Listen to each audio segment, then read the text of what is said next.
இன்றைக்கி ஈஸியாக முருங்கைக்காய் சாம்பார் வைக்கிறது எப்படின்னு பார்க்கலாம். அது என்னோடய ஸ்டைலில். இங்கே பெங்களூருங்கிறதுனால எனக்கு சின்ன வெங்காயம் கிடைக்காது, பெரிய வெங்காயம் தான் கிடைக்கும். முருங்கைக்காயை கட் பண்ணிட்டேன். வெங்காயம், தக்காளி எல்லாத்தையும் ஒரு குக்கரில் ஒட்டுக்கா வேக வைக்கிறதுனால ஒரு குண்டாவில் நம்ம போட்டுக்கலாம்.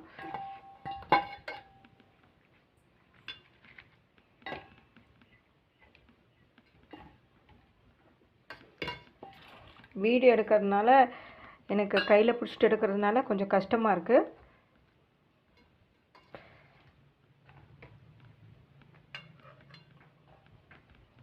இப்போ எல்லாத்தையும் போட்டுட்டோம். எல்லாத்தையும் ஒரு குண்டாவில் போட்டுட்டோம். இதுக்கப்புறம் சாம்பார் தூள், உப்பு இது ரெண்டையும் இதோடையே போட்டுடலாம். போட்டுட்டு இப்படி ஒரு குலுக்கிட்டு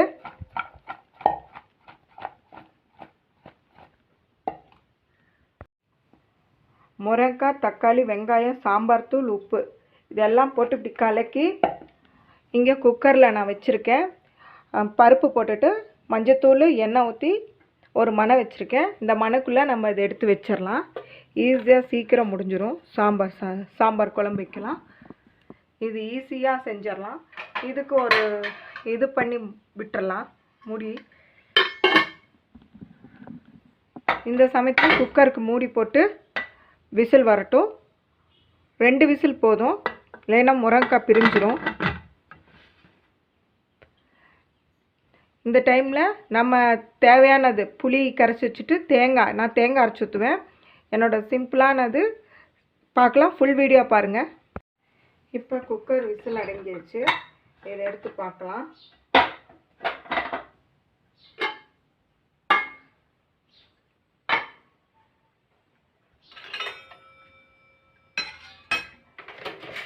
இப்போ முருங்கைக்காயும் பருப்பு 2 வெந்துருச்சு.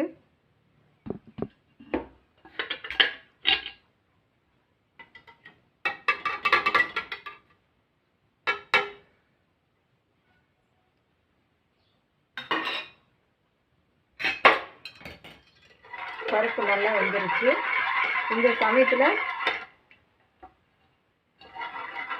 நாம் வேக வச்சிருந்த முருங்கைக்காய் எல்லாம் ஒட்டுக்கா போட்டு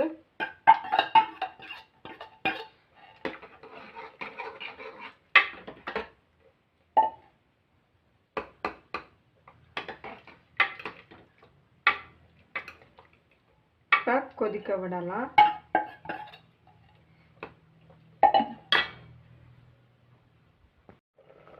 சாம்பார் கொதிக்க ஆரம்பிச்சிட்டுருச்சு. இந்த டைமில் நம்ம புளி கரைச்சி வச்சுருந்துருக்கோம். அந்த புளியை இதோட ஊற்றிடலாம்.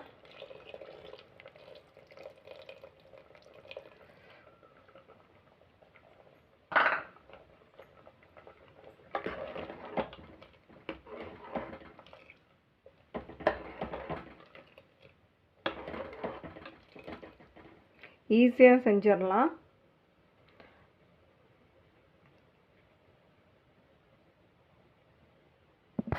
குழம்புக்கு புளி கரைச்சி ஊற்றியாச்சு.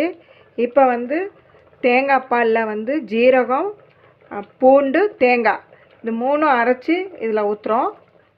ஒவ்வொருத்தங்க ஒவ்வொரு மாதிரி சாம்பார் வைப்பாங்க. என் ஸ்டைலில் நான் வச்சுருக்கேன்.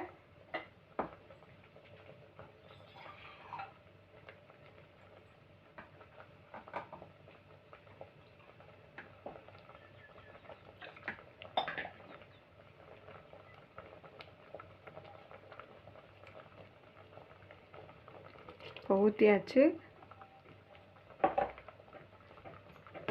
தேங்காய், ஜீரகம், பூண்டு இது மட்டும் அரைச்சி புளி ஊற்றின பின்னாடி இது ஊற்றுங்க. இப்போ இது கொதிக்கிற டைமில் நம்ம கடுகு, உளுத்தம் பருப்பு, கருவேப்பிலை போட்டு தாளித்து கொட்டிட்டா சாம்பார் ரெடி. இந்த தனித்தனியாக பருப்பு தனியாக வேக வைக்கிறது, காய் தனியாக வேக வைக்கிறது இதெல்லாம் வேண்டாம். ஒட்டுக்கா வேக வச்சு இந்த மாதிரி சாம்பார் வச்சு பாருங்கள். ஈஸியாக ஆயிரும். இந்த சாம்பார் டேஸ்ட்டு ரொம்பவே நல்லாயிருக்கும். நீங்கள் வச்சு பார்த்துட்டு கமெண்ட் பாக்ஸில் மறக்காமல் கமெண்ட் பண்ணுங்கள். சியாமு ஈஸி சமையல் பாருங்கள். யூடியூப் சேனலுக்கு லைக் பண்ணுங்கள். இந்த பக்கம் குழம்பு கொதிச்சிட்ருக்கு. இந்த சைடு கடுகு, உளுத்தம் பருப்பு போட்டு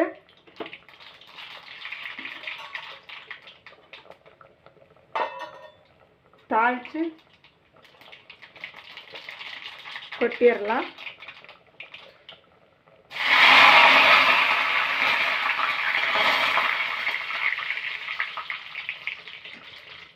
தாளித்து கொட்டிட்டா சாம்பார் ரெடி ஆயிடுச்சு.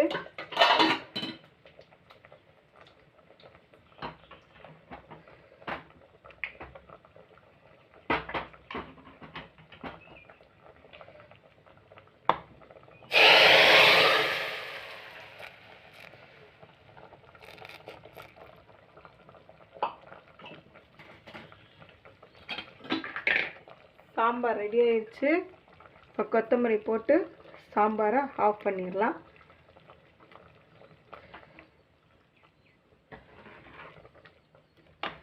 ரொம்ப வாசனையாக இருக்குது.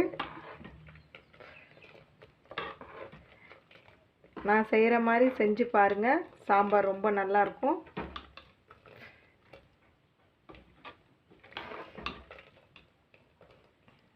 சாம்பார் ரெடி ஆயிடுச்சு. தாளித்து கொட்டியாச்சு.